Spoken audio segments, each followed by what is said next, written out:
আমাদেরকে এখন বলা হয় দেশে আসি না কেন। এক চান্দাবাজের এক ভিডিও পাঠাইলো একজন। এটা তো মানে জাস্ট টাইম ওয়েস্ট এগুলোরে দেখা। ভিডিও পাঠাইলো, ভাই একটু দেখেন। চান্দাবাজ কয় যে আমরা তো দেশে গিয়েছিলাম, তোরা এত দেশপ্রেমিক হলে তুই দেশে যা চান্দা নিয়ে আসছিস।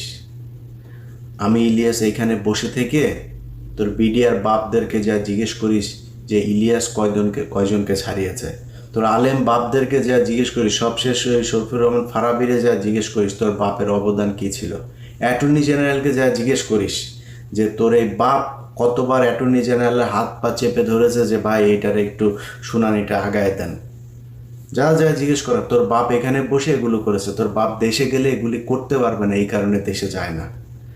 আর তোরা দেশে গেছিস, তোদের সমস্যা নাই তো, আজ পর্যন্ত বলছিস নাকি তোরা ডিজিএফআই ভাতা খায়া খায়া তারপরে তোরা কথা বলিস টাকা পয়সার সমস্যা আছে। এই দিন থাইল্যান্ড, ওই দিন সিঙ্গাপুর, টাকা পাইস কই? তোর বাপের জমিদারি আছে, চোরের বাচ্চা। এগুলি আমরা বুঝি না কিছু, ওরা এসে আমাদের বোঝায়। দেশে যাই না এই কারণে, কারণ আমরা রয়্যাল লোকজনদের চারিদিকে বসায় রেখে তারপরে আপনারা সুন্দর দেশ গড়বেন, সেই দেশে আমাদের তো টার্গেট তো না, আওয়ামী লীগ না, আমাদের টার্গেট বিএনপি না, জামাত, কোনো কিছু না। আমাদের দেশে কোনো শত্রু নাই। আমার শত্রু ইসকন, আমার শত্রু ইন্ডিয়ার লোকজনদের সেট আপ করে সুন্দর করে আপনি বসায় রেখে তারপরে দেশ পরিচালনা করবেন, সেই দেশে আমরা যাব। এই দেশ পরিষ্কার না করা পর্যন্ত এই দেশ আমাদের জন্য জীবনে কোনো দিন এখানে কোনো কাজ করতে পারবো? কাজ দিছেন কোনো দিন? দিয়া দেখেন, যদি নাকি মিনিমাম 1 টাকার 1 পয়সার যদি নাকি কোনো সমস্যা সেখানে দেখাইতে পারেন, নিজের গলায় নিজে জুতা পরে তারপর ঘুরবো। কোনো সুযোগ নাই তো। কোনো একটা ভালো লোক ওইখানে যাবে। এই যে তারেক রহমানের মামলার যে রায় দেওয়ার জন্য তারে মাথায় পিস্তল ধরা হইলো, তার স্ত্রীর সাথে শেষ দেখাটা পর্যন্ত করতে পারে নাই।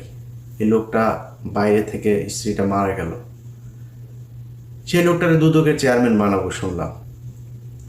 লোকটা ঢুকতে দেয়নি, এই আসিফ নজরুলটা ঢুকতে দেয়নি, চুরি করতে পারবে না। এখন দুদকের কি করে? দুদক কোথায় কোন উল্টায় ফেলছে আমার একটু বলেন তো? কোনো কিছু নাই, মাঝে মধ্যে দু একটা আওয়াজ দেয়, এটা নিয়ে তাদের বিশাল আকারের একটা দেখাচ্ছে। এই হচ্ছে গিয়া দেশের অবস্থা। এই দেশে আমরা যাব, যা কি করব? এখানে যা চাঁদাবাজি করব তোদের মতো? তো ওরা এগুলি বলে মাঝে মধ্যে।